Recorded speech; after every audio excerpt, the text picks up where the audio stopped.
Everyone loves an unexpected plot twist, but your education shouldn't be one of them. And nobody understands that better than Southern New Hampshire University. SNHU's online degree programs provide the flexibility you need, backed by support you can count on. With over 200 affordable options in psychology, criminal justice, business, and more, SNHU is built to fit your life and your budget. Visit snhu.edu/lastpodcast to learn more. That's snhu.edu/lastpodcast. Insurance isn't one size fits all. That's why drivers have trusted Progressive's Name Your Price tool for years. Just tell Progressive what you want to pay, and they'll show you coverage options that fit your budget. Visit Progressive.com to find a car insurance rate that works for you. Progressive Casualty Insurance Company and Affiliates. Price and coverage match limited by state law. There's no place to escape to. This is the last podcast. On the left. That's when the cannibalism started. What was that?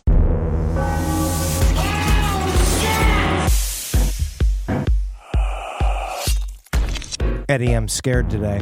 Why are you scared? Because I'm afraid that we won't live up to the potential of the moment. I know. You know? I agree with that. Like, you remember when Tiger Woods, he got in that car accident? Well, it was late.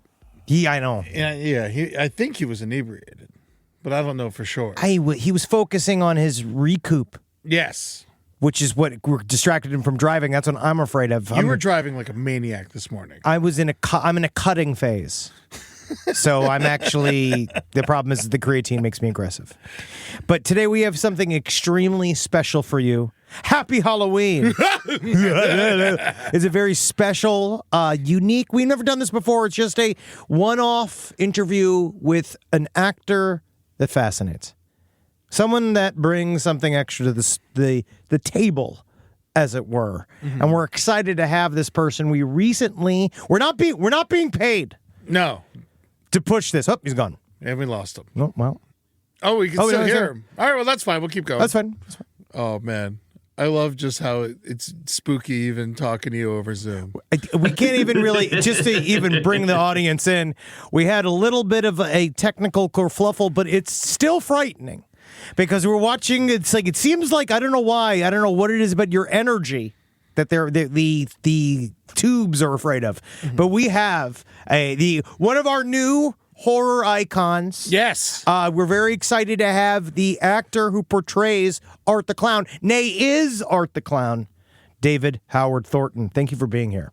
Oh, thank you. I'm glad I'm actually able to be seen now. Yeah, we could see you. You look good. We've been talking and singing the praises about the Terrifier films for the last couple of days. Woo!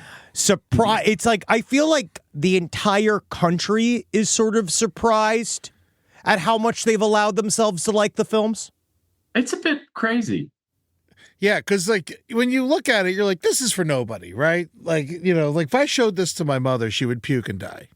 Well, hey, that's what it's for. Like, how did it all begin? Like, if those of you that don't know, the Art the Clown character, it did start in All Hallows Eve. Correct. So that was an anthology film that was like, but he was way more, it was kind of more of like a sketch almost in a way. Yeah, that's what that was. Those were basically almost like proof of concept movies at the time because, you know, Damien was just doing that, just, you know, having fun with his friends, making movies, and that was the OG. And that wasn't you. That's not you. That's some other guy. Was, Mike Gianelli. Yeah. Now, is he angry? Not that I know of. I mean, we met last year. Finally, got to do some cons together and everything like that. So he seems to be happy. He's a dad now, so he's got two little ones. So he's got his hands full. So I think he's, you know, well distracted. That's actually. Do you think him being Art the Clown was actually making him infertile? Oh no! I hope that's not the case with me. Now, did you audition to be in Terrifier? I did, yes. They put a notice up on Actors Access when I was living in New York, and I just went in and did that. My agent even fought me on it. She saw no value in it because she's like, oh, it's an independent, low budget horror film. It'll never get you anywhere. And I was like, well, I wanted experience doing work in on film because I had always just done stage work and voiceover work. And I kept on just bugging her to submit me. And then I'm no longer with that agent. Yeah, man. See, they're always wrong. They're always, every story is like this. They're all like, they always said The Simpsons would never work. They never, all that shit. So before you auditioned, because it's like, it says here that you were also in the Grinch musical? I was, yes. I understudied the Grinch, who was Stephen Carl. He was Robbie Rotten from Lazy Town. And I also played Grandpa Who. Oh, wow. Was that with the full face? Was that also have you always been doing prosthetics? Yeah, pretty much. Ever since I was like a teenager doing children's theater, I was doing prosthetic work and crazy makeup and stuff like that. So I'm pretty used to it. They actually asked me that when I was auditioning for Terrifier, if I was used to prosthetics or a lot of makeup. I'm like, oh, yeah. Are you trained as a clown? No, I didn't even go to school for acting. I just, my classroom was always the stage and just watching better actors and just learning from them and adapting. Amen. Now, so you get into the Terrifier films.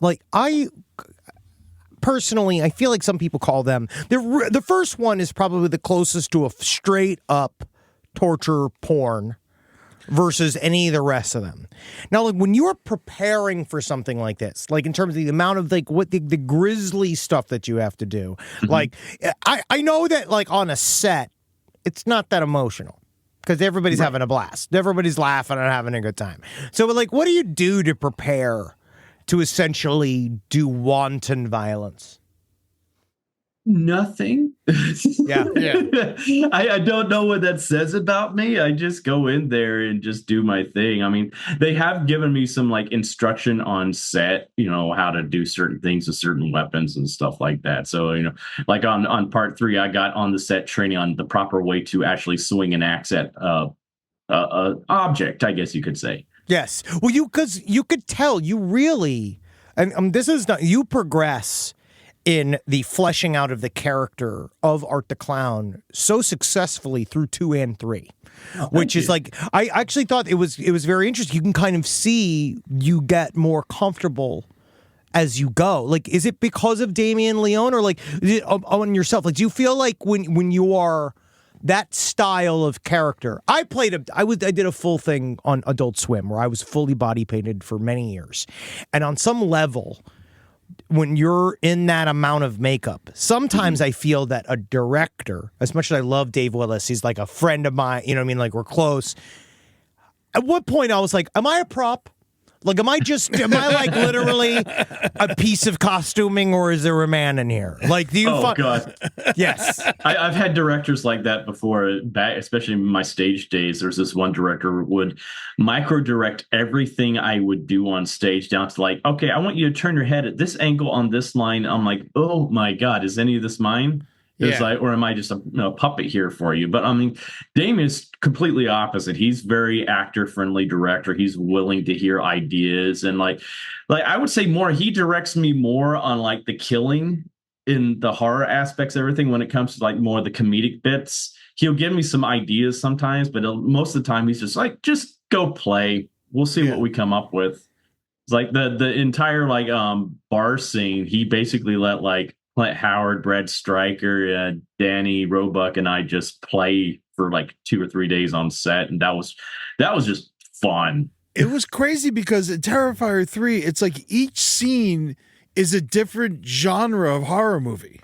And and that one was a fun kind of campy scene, but then the next scene is just terrifying. Yeah, it's great. That's the best part about the movie. Yeah, and it really blew my mind, man. Now, one of the things I love about Art the Clown over say Jason Voorhees or something, is that no weapon is off limits to Art. We love that he shoots people. Yeah, I think that's one of our favorite bits is that he uses a gun. He uses the fact that, again, spoilers across the board. But that's in the first one. Yes, but in Terrifier 3, first one, yeah. Terrifier 3, the bombing is like when that happens. I I think I was the only person in the theater that was like, awesome. Yeah. I was like, yeah, good work. I mean, we Blow saw up the kids. Yeah. Fuck them kids.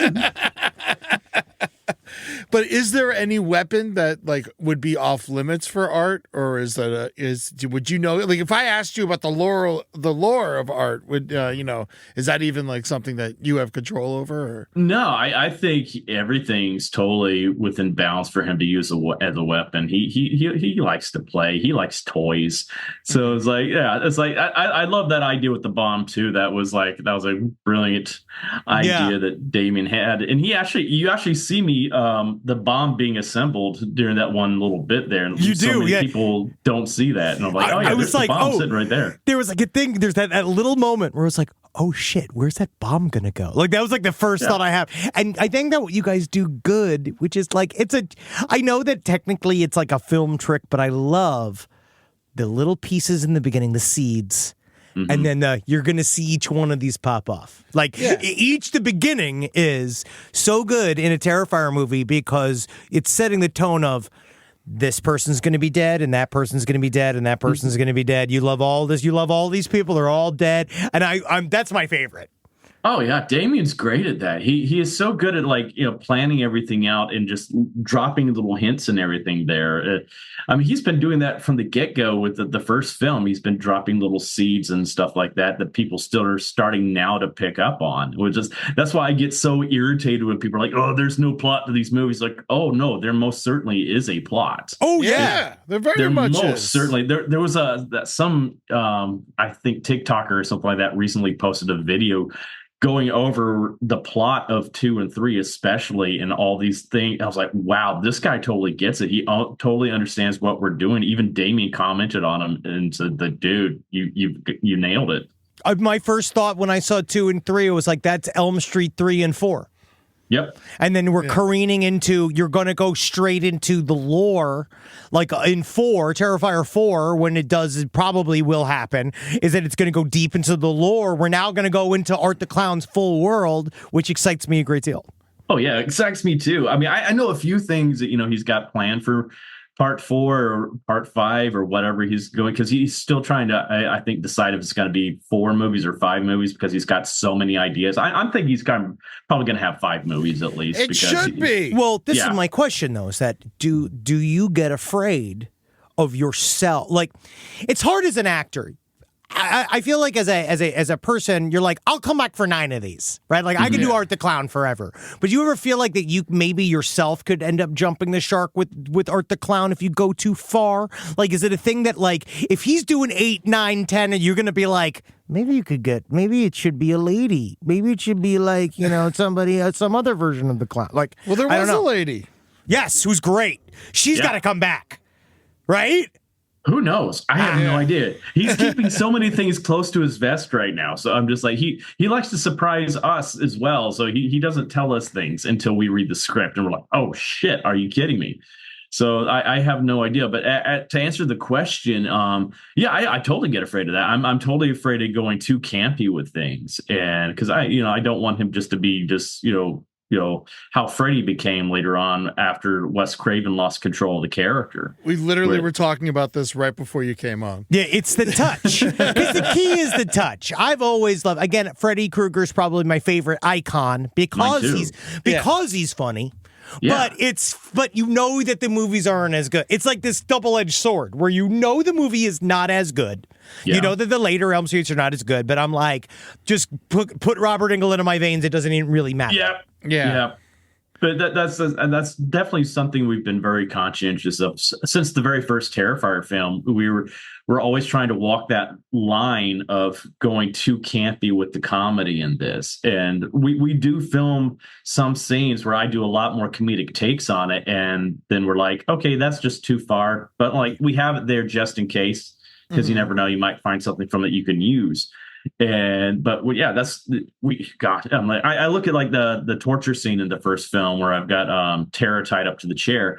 I did a whole bunch of takes with different weapons coming out, and I was doing comedic routines with them. There was like this one thing that I had a club with a big huge spike on it, and I did the whole fake golfing bit from like Johnny Carson or something like that. It was just like, But he is a clown. He's supposed to. This is his act. You know, there was an audience of one.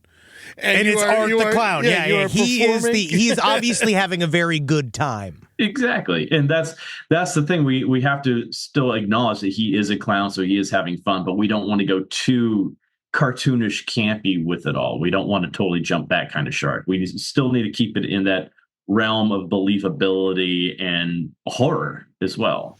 Can I also ask, becoming now, getting this much attention as a scary person, like, do you think that the people that follow you, your fans, do you think that quality has also changed? Because it's like, I do find that there are people that, like, when you're in a darker aspect of entertainment, that there are people that sort of maybe connect with the wrong thing a little bit about what it is that you're doing, and you have to deal with like scary people. Yeah, there might be a few of those people out there and stuff like that, but it's few and far between. I've found like horror fans in general are, by the vast majority, are just the coolest, sweetest, kindest people to ever meet. It's actually, I think, some of the other people that kind of scare me more in real life. Yeah, like comedy fans? Yeah. Yeah. Are there any clowns that you would like study to get mannerisms, or is this all just like you? Oh yeah, definitely so. I mean, I grew up watching a lot of the great silent comedians and clowns. I mean, I was watching like, Marx Brothers and Charlie Chaplin and even like Emmett Kelly Jr. and Emmett Kelly and Mr. Bean was a huge influence on me as well. Marcel Marceau, Peter Sellers, Don Knotts. I could just go on and on, list all these. Jim Carrey. Just on and on and on. Actually, Stefan, who I understudied for Grinch, he was professionally trained in clowning and mime work. So I took a lot of what I learned from Stefan and put it into art. You can actually watch videos of Robbie Rotten and compare them to Art the Clown, and you'll see probably a lot of similarities with mannerisms. That's really interesting. Awesome. Now, is there any music that like you would listen to kind of like get in the mood? Just like, do you like play circus music or something before you get out there? Or? No, not really. I mean, not for myself, but like a lot of the times in the chair when Damien, especially in parts 1 and 2, when Damien was doing my makeup, he was listening to a lot of yacht rock.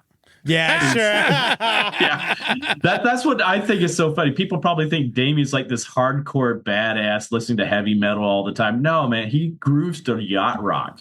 He loves yacht rock and 80s music. We will drive, like when we're going to set something like 2-hour, 3-hour drive sometimes upstate.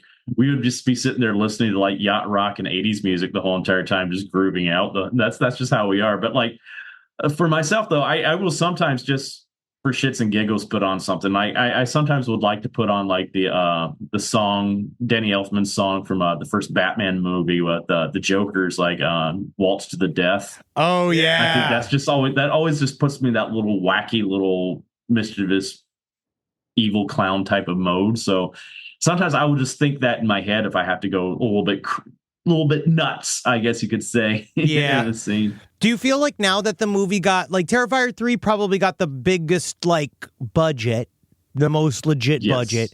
How is it going from being driven by the director to set, who would do the makeup, and then you'd shoot, obviously probably like the most shoestring crew possible like an actual movie set?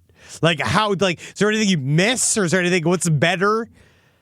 Oh, we still had a lot of the old school feel to it all, because we weren't a full on like traditional movie set where we didn't have the honey wagons or anything like that. So it wasn't a huge leap, but it was, we did have, a makeup team that came in this time. And cool. So that was definitely a nice thing to have there, because it allowed Damien more freedom too, because he wasn't having to stop my making and go on to set and do stuff and come back and do my makeup more and stuff. So that was nicer in that way. But yeah, we're still not like what you traditionally see here in Hollywood on a set. So we were still had that independent feel to a lot of things. Because they changed the makeup too, right? Didn't they do a Yes. thing? Because it used to be sort of different separate pieces, and then they just made it a whole mask for you, essentially? No, it was always a one whole mask, but the original mask wasn't even molded to my face. It was Mike Gianelli's original mold. Yes. And so wow. it didn't fully fit my face. Damien always had to manipulate it so it would fit my face. But this time, Christian Tinsley, who his team that did our makeup for this one on part 3, they actually did a new sculpt and mold of my face. So it's a little bit more gaunt than the last one was, because Damien wanted art to be more gaunt in this one. And It then looked I also, good. I love the look. And they also gave me skull lenses for my eyes this time. So my eyes were different. In like part 2, I had my natural green eyes, and part 1, I had contacts for a little bit, and then like we had one night where I had a rip in my lenses, and so I couldn't wear them for that night, and we had to film. So we decided from that point on, I would just be wearing my regular eyes. And if Yes. anybody knows what the hell, Yeah, why? You're not paying attention to the right thing.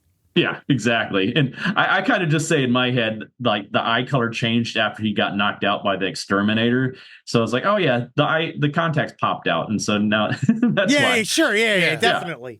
Yeah, I but in this definitely one, didn't notice. He's rebirthed, so now he's become more demonic in part 3. So he has different eyes going forward. This is a question that we were talking about before. Is he a human in the first one? Yes. Okay. And when does it become supernatural? At the very end of part 1, where he's brought back from the dead. Yes. And then, so he was just a man. Yes. And so the face underneath the makeup, you would assume, would have just been like Art the Clown. So what's Art the Clown? What was his day like? Yeah, what did he do during the day? What's did he his have like? a job? Did he what was that? Oh, you can't say yet? Can't say yet. Wow. Yes. All right. I'm glad there is an answer, though. Yes, that's one of those things too. Where that'll be great. Everyone will be Yeah. very excited to see that jump in. Yeah, I will say this, that I know for one thing, for his origin, we don't want to make him a sympathetic character. No, We good. we don't want him to have one of those tragic backstories where he was abused and blah blah blah blah blah. No, we basically, how I view him in my head is he came out of his mother's womb and strangled her with his own umbilical cord. He's just Yeah. evil incarnate. He is just.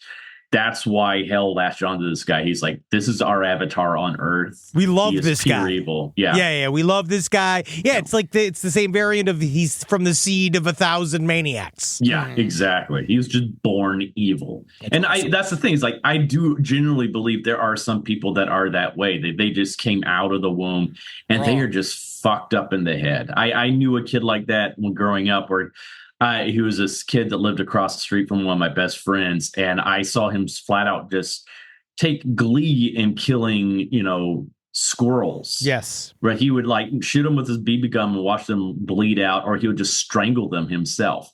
And I was like, this kid's just evil. And my mom was like, do not play with that kid ever again. He's evil. I'm like, God. so that's how I view Art. He was just born that way. He just had that tendency from the very get-go where he just loved to kill things. It brought him joy. I also find that people that have the happiest existence play unrepentant maniacs really well. And I can tell from the Lego on the shelf behind you that you seem like a very happy-go-lucky man. That comes from, years of struggling. Though. Yes, and pain. I'm happy Oh, yeah. That's, I was bullied relentlessly growing up, but it's like how I escaped all that was finding the things that brought me joy and brought me happiness. And so it's like I am a child at heart in a lot of ways. I guess some people would say I'm like have a what is it? Arrested Development in some ways. People have said that about me too, and it's like, whatever, you idiot, whatever, you fucking butthead, fuck you. You're a stupid face. Shut up. Oh, I'm a child? Well, you're fucking, you got big ass and stupid feet. And I hate you. Yeah. So I save know that in your feeling. pocket if you ever need. Oh yeah, turn around on that. I think it's just all that bullying I went through. It's like I think I've been able to channel a lot of that on set. I mean, there are even times on set where I'm just not fully giving them what they need for a an attack or something like that, and they would just go, "Hey, Dave, just pretend it's this certain person and go." And I'm like, "Ah!" Yeah. They're like, "Oh shit, Dave, where'd that come from?" I was like, repressed rage. Do you remember how much you hate Rachel Ray? Imagine this is Rachel Ray. Exactly. Now, earlier you were saying how sometimes you like to put on the song from the first Batman movie where Yes. Joker did. Now, I've heard a rumor that you are gunning to play the Joker at some point. Is this true? I am. That's like is that no, the dream? no pun intended. Totally gunning James Gunning for it. Yes. I want that role so badly. I'm like, that's my dream role. That is a character I have wanted to play fully. I played him on a YouTube series like 9-10 years ago, and that was a lot of fun, and I got a good taste of playing the character. And I really want to play him in more official capacity, and because I love the character so much, and I'm so freaking tired of seeing Hollywood bastardizing this character.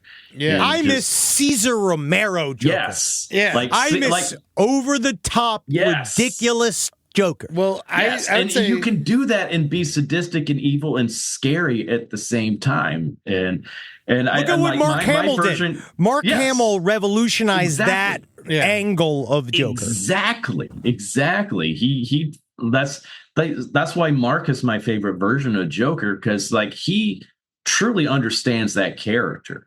You could tell he did his research. And especially you look at the especially the 80s, 90s version of Joker, that's when he got a lot darker. Yeah. And actually the very first version of Joker was very dark too. He was a homicidal maniac then too. And it was because, back in the mid 1900s, that's when they were like, oh, we got to be a lot more, wholesome and friendly. So they made it more campy then. But it's like, I want to return more to like that Alan Moore era of that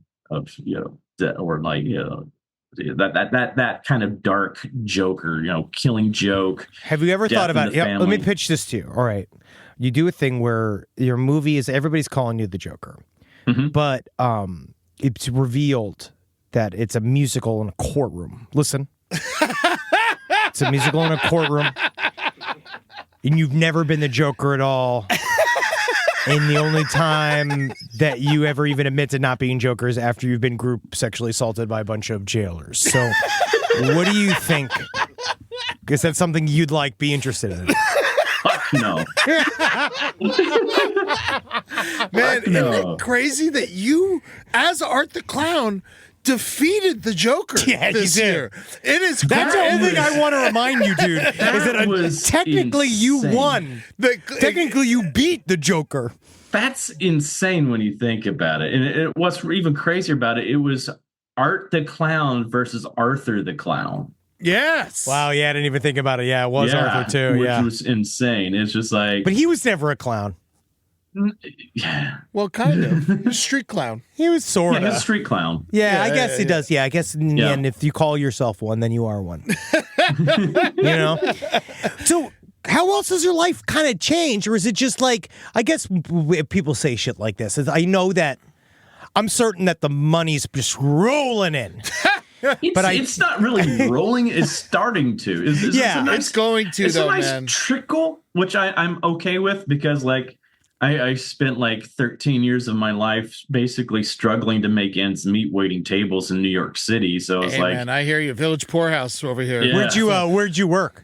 Oh, God, so many different restaurants. I started off working at Bubba Gun Shrimp Company in Times Square. Oh, you poor bastard. Holy no wonder you killed Fourth ring of hell. Yeah. Jesus Christ. That place is awful. Oh, the stories I could tell you about that place. You could probably base Art the Clowns off of 5 people you could meet at that Bubba Gun. Oh, yeah. my Just God. doing a shift there one night. It's As enough to art make would you be go amazing. Crazy. Oh, my God. It was horrible. Can I also ask you, this is one of those very kind of practical setty things. What do you do? Kate Corcoran is a friend of ours. In her now very famous scene in Terrifier, in terms of the horror films, she's hung upside down, completely naked, and you cut her from you cut her through her cooter, through her snooter. And she knows that is in there. That's Lex. Cooter That's to the snooter. I have to that's remember full that one. lore. See, I call that the up at the crack of dawn scene. Yes, yes, of course. Like when you're hanging out on set, like I've done a couple of movies with nudity, but it's like, what do you do between set? Like, is it one of those where, like, obviously you're trying to get this wrapped, Right. right? Like, it's because she is physically hanging upside down, And correct? she's a Yes. wonderful lady. Oh, she's the sweet. God, I love she's that. only doing it because she's so nice. She's only doing it because she's so amazing. happy. Yes, She and is she's amazing. so down for it. But like, what's the mid? Like, how? Like, do you feel like? Was that Damien's kind of role to comfort her, make sure things were moving along? Do you feel like in those functions, like, are you kind of like just trying to stay out of it and get it done as quickly as possible? Or like, are you joking around? Like, how do you handle that? That night I was not joking around at all because that was very dangerous what we Yes. were doing with her too. And it was freezing cold and there was like 20 degrees. that Always. night. Oh, my And so that God. was miserable for her. So I was more concerned about just trying to make her feel as comfortable as possible.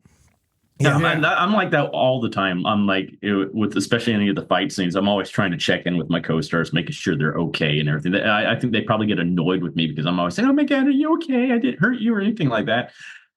But like, especially when it has to do with nudity or anything like that, I try to be as respectful as possible. I'm like, it's just because that's something it's a very personal thing. It's very invasive to be Yes. exposed in such a manner, and I try to. I was raised to be a gentleman in that way by my father, especially. And so I'm like, I try not even to look at what's going on. I'm just kind of like, okay, I'm going to like look over here because it just feels wrong. Well, Yeah. you To also me- the best part is that you know, as a fellow bashful man, when you're in character, it's better because then it's like I'm Art the Clown. I can Right. sit here. I can like I'm much scarier because like that's what's interesting too. You think like, oh, I don't want to look at these naked ladies. Everybody's staring at you. Yeah. You know, like they're looking at the evil clown. And I think you not wanting to look is also terrifying. Yeah. Yeah, Art the Clown acting bashful is almost even God. scary. I am really. I become like that vulture from Looney Tunes. No. Yeah. No. Because that's just how I was raised. I'm like, okay, someone's in a state of because that's also how I was just doing community theater. You know, sometimes people would have to make a costume change right on the side of the stage because it was a quick turnaround, and you just had to like, okay, that's going on. I'm going to be respectful and look down or something like that. And Oh all yeah, that. I'll always remember in junior high school when I had to choose between drama and hockey, and I remember talking to the dudes in the hockey team, being like, you know that there's naked women over in drama. Yes. Yeah. Like here, I'm just surrounded by all these Naked sets dudes. of balls. A sausage fest. Yeah. I was like, I want to go there, and they all thought Yeah. I was crazy. They thought I was homosexual, but I said I got no. that too. Yeah, and I was just like, no, sirs, I am more than just one. I am all. Oh man. So you're obviously, this is Halloween. You're in your busy season. The movie just came out. This is also a straight up Christmas movie. Yeah, You're so- gonna have to promo this again. You're gonna have to go through all I of this know. again, and then it's gonna be. But the thing is, we were talking about, with the budget and all that or whatever. Forever, people are going to be watching Terrifier 3 over Christmas. I can't This wait. is going to be great. I once interviewed Macaulay Culkin. He says he gets $1 million every year from Home Alone every Christmas. Oh And God, so- I wish that would happen with me. That would be amazing. I'm saying probably like 60,000. I'll take that. hey, Hey, Lego sets. hey, absolutely. They get more expensive each time. Do you have like a family? I have a dad and a sister back home. No, in I Alabama. mean, I know you come from humans, but I didn't know if Yes. you have kids. No, I haven't gotten lucky enough to like find a lady to settle down with yet. It's just Hey, I've been you too hear that? busy. You hear that, man. ladies? Hey, come on down. Art the Clown is single. He doesn't know yet how to make sweet love. Someone's gonna have to teach him. I definitely do want to like get married and have kids. I'm actually at that phase of my life now where I definitely do want to settle down and do that because like for years I was working just so I could live comfortably so I can have a family because like Yeah, waiting tables I hear in New you, York man. City, there's no way I was going to be able to support a family and kids with It's a nightmare. Just that bring them to kind of work. weight. And Yeah. you're getting ready for it because you're making a children's movie. You're playing Mickey Mouse. Exactly. Okay, I want to know. Can I ask about? So now, for those of you who don't know, there was a little teaser trailer before Terrifier 3 for the new. Like, I guess it was as soon as Steamboat Willie, the copyright ran out, because I got a shirt that says "Fuck you, asshole" with Steamboat Willie on it immediately from our buddies Met Syndicate. But my question is that when you so how did that all happen? How quickly did that go down? So the movie's called Screamboat, and you're playing a horror version of Steamboat Willie. Yes. That's all I know. Yeah. And that's all you got to tell us, but more just like how the fuck, when did all that kind of happen? This all started happening like last year because the director from that is also my director from The Mean One. And he went to school with the Fuzz and the Lens guys from Terrifier. So they kind of partnered up for this film because he's like, he knew this property was coming out in public domain in this year. And he's like, well, I want to snap it up before anybody else does because I have a great idea for this. And why not? So he approached me last year. It's like, hey, I have this script playing Willie. Will you do it? I'm like, oh my God, yes, of course. Because it's a full circle moment for me too, because my first big real leading role was back in 8th grade at my middle school. I played Mickey Mouse in Mickey's Christmas Carol. Oh my and gosh. that was the show that made me decide that I wanted to do theater more because I liked making people laugh and everything like that. So it's a full circle moment. So I'm like, I have to do this. There's no way I'm not doing this. So that's what we did, and we're like, okay, let's start filming it. Let's do it. And it's a lot of fun. I just did ADR for it last week, so that was a lot of fun for me. A lot of whistling. I can't wait. I can't wait to see it. It'll be like anything. It's insane. Anything that fucks with Mickey, I'm happy with. It is such a horror comedy. We're really leaning into the campy horror, like comedy type of vibe for this. We're not trying to go full Terrifier, just trying to be dark and scary. We're like, oh no, we know what we are. We're having fun with it. And there's so many Disney jokes in there. It's like, it's a big, huge love letter to Disney and Disney fans. So I think the Disney fans will have so much fun with this movie. That sounds great. It also has one of my Terrifier co-stars in it, Kaylee Hyman. Oh, great. Oh, nice. So she's in it too. She's hysterical. God, I can't wait for this. Now that we're going to be wrapping up here, I just want to leave the audience with, were you a horror movie guy really before all this? I was a little bit. I was more of a comedy guy, though. I was late to horror. I didn't start watching horror until my senior year of high school because my mom was afraid of horror movies and stuff like that. So we just didn't watch them in my family. But I saw Scream 2 in theaters because I couldn't chicken out in front of this girl I had a crush on in a show, and they all went to go see it. So I'm like, okay, I'm going to go. And I had a blast, and was like, I love horror. But I never thought I would be doing this, though. I was always a comedy guy. I wanted to do comedy and Broadway and like voiceovers for cartoons. And that's what I was doing a lot of that before I took on Terrifier. I was doing a lot of voiceover work for children's shows. Dude, it's kind of funny what doors open. And what leads you. This business is very strange. And I do think it's like, I wish that in college someone had taught me more about that it's not just be a movie star. Yeah. Is necessarily make it in show business. You know what I mean? You never know where the fuck it is this thing's going to take you.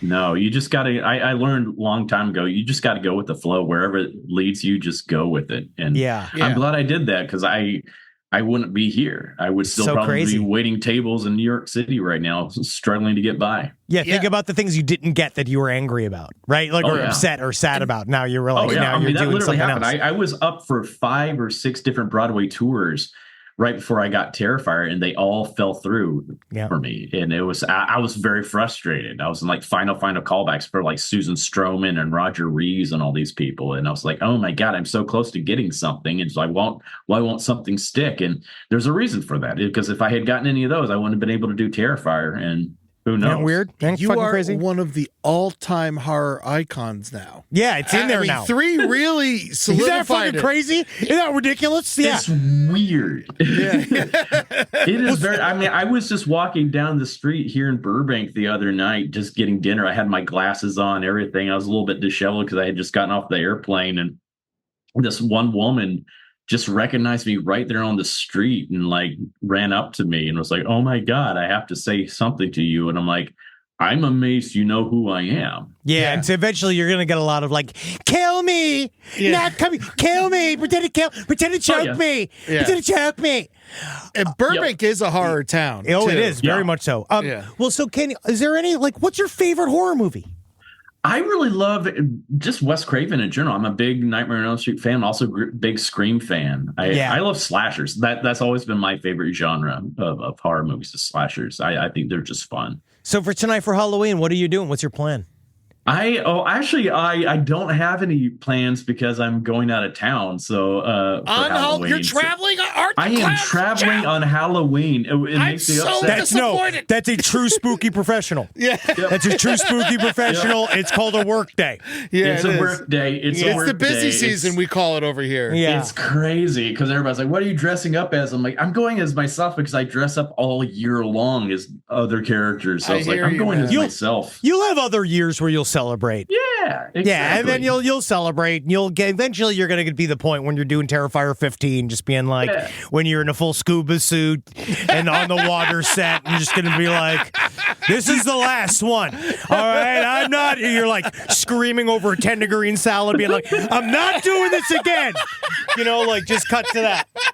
Just know. Send up my stunt double. I'm not What the hell I got to do? Goddamn Sydney, you tell Sydney Sweeney I'm busy. All right, my dick is empty. Thank you. I must work. Thank you so much. It's over. No, it's disgusting. And you didn't say it. I said it. Yeah, it does. Thank you so much, David Howard Thornton. Howard the Clown. This was lovely, man. Is there anything else you want people to go look for? My other film Stream just came out on streaming platforms. It was in theaters a few months ago. It's called Stream. And it's now streaming. Is it on? Do you know which one? Just any? It's like Prime, I know or at least on Amazon Prime, right off the top of my head. So Nice. And go see Screamboat when that comes out. I'm so excited for that. And more importantly, go see Terrifier 3. Take your family. And then watch it again over Christmas. Sneak in your kids. I actually think that this is the one to really sneak in the kids to. But no infants. Someone brought an infant. Someone brought an infant in Terrifier 3. Why? And they were just like, I guess it's because they can't. They know that the baby won't. Yeah, they can't afford a babysitter, and they have to see you kill people. They have to see you kill people. So isn't that great? That's called the sticky audience. We did a screening this past weekend up in Detroit to a huge, giant IMAX theater, and there were children in the audience. And I even called them out. I'm like, "Oh wait, how old are you?" And they're like, "I'm 6." And like, "Where's your parent?" And the mom's over there like, "Hi." Yeah, it's like, you gotta get out. Your parents are here. It's fine. Yeah. Terrifier 3. Terrifier's hard to take. Yeah. But hey, I leave it up to the parents to decide because, certain kids can handle things. Whatever I look at like Chrissy Fox, who's in part 3, her daughter Elle, who I would go to war for. She's 5 years old and she loves horror films. She loves horror films. That's how I was. Yeah. And look at me. She's great. She's totally fine. She's the cutest little thing. She travels like we were on a airplane together. I pass her going to the restroom, and Elle just looks up at me and goes, "I'm watching Abigail," and she's holding an art and clown doll in her hand. And I'm like, that's amazing. It's the cutest thing. That's perfect. That's perfect. Yeah. Oh man, dude, thank you so much, man. Happy Halloween. Congratulations, buddy. This is fucking amazing. You're really taking the world by storm. It's so cool to talk to. It's a wild ride. I'm just very grateful for it. So I will definitely have you back for 4. Oh, definitely. We're definitely coming back for 4 too. Hell yeah, man. Oh. All right. Well, hail Satan and happy Halloween. Hail art. The clown and the genre. The genre of stuff. All of that. Wendy's believes summer should be more fun and less expensive, which is why, for a limited time, they're making their small classic Frosty just $1. Because let's be real, summer and Frosty just go together. So come on down and celebrate $1 Frosty summer at Wendy's with a hot deal on your favorite cool summer treat. But this deal melts away when summer does, so get it while it's hot. Or, cold. Limited time only at participating U.S. Wendy's. This podcast is brought to you by Squarespace. Whether you're just starting out or scaling your business, Squarespace is the all-in-one website platform designed to help your business stand out and succeed online. Squarespace gives you everything you need to offer services and get paid, all in one place. From consultations to events and experiences, showcase your offerings with a customizable website designed to attract clients and grow your business. The best part about it is it can help you design a funnel in which you can very quickly record commercials so that you can get it done while you are desperately trying to get on break. That's the best part about Squarespace. It can really shorten up the time you spend doing things. You got to get in there. Use Squarespace. Man, is it fast. It is absolutely incredible. You're going to love your experience at Squarespace. Head to squarespace.com/left for a free trial. And when you're ready to launch, use offer code LEFT to save 10% off your first purchase of a website or domain.